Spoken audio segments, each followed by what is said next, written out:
franceses ou o blackmail dos ingleses.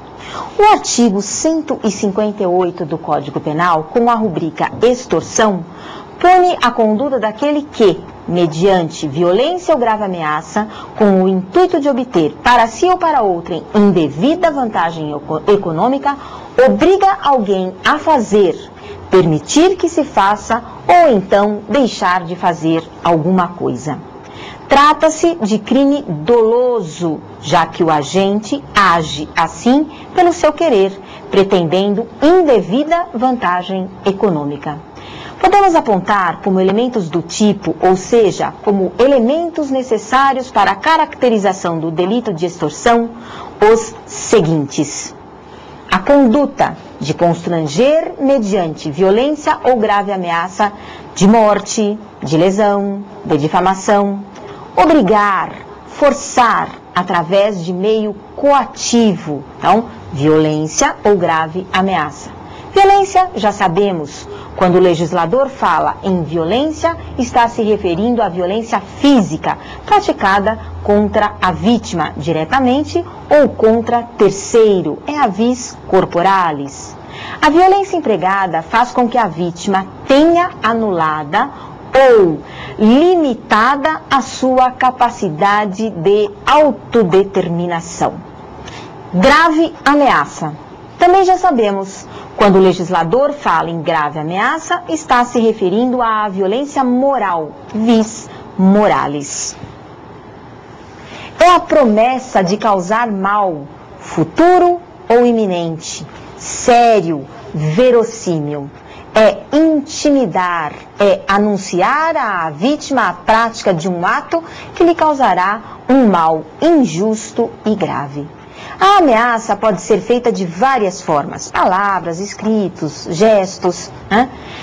Como segundo requisito, ou como segundo elemento do fato típico, nós temos a obrigação, né, coagir alguém agora a fazer, tolerar que se faça ou deixar de fazer alguma coisa.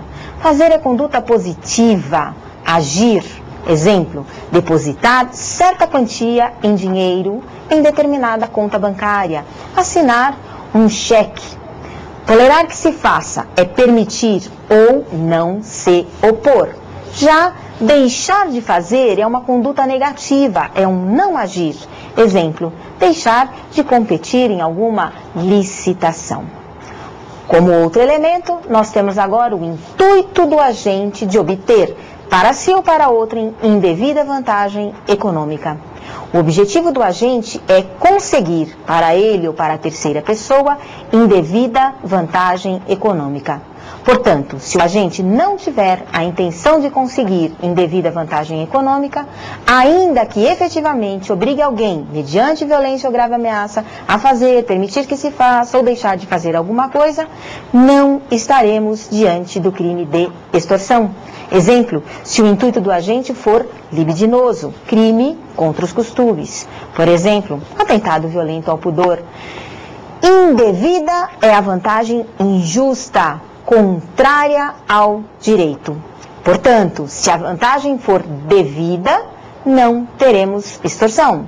Exemplo, o agente procura satisfazer pretensão justa por si próprio, sem se valer dos meios legais adequados, como a cobrança de dívida, a realização de despejo, caracterizaria então o artigo 345, exercício arbitrário das próprias razões.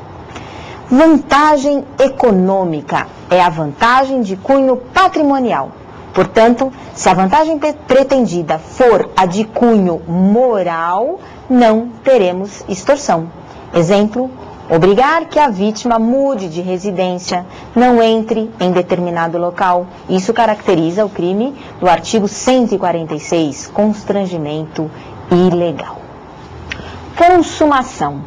É crime formal, ou seja, a lei não exige a produção do resultado para que se tenha como consumado o crime.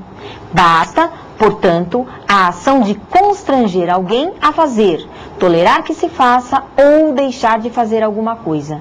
Não importa se com esta conduta o agente consiga obter a vantagem patrimonial indevida que pretende.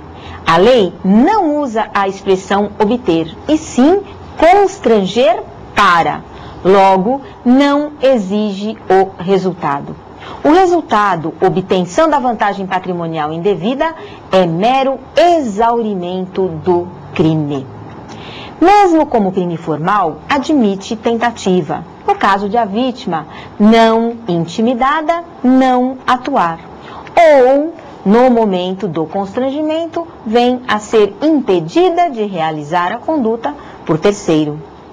Como crime complexo, o objeto jurídico é o patrimônio e também a vida, a integridade física, a tranquilidade e a liberdade pessoal.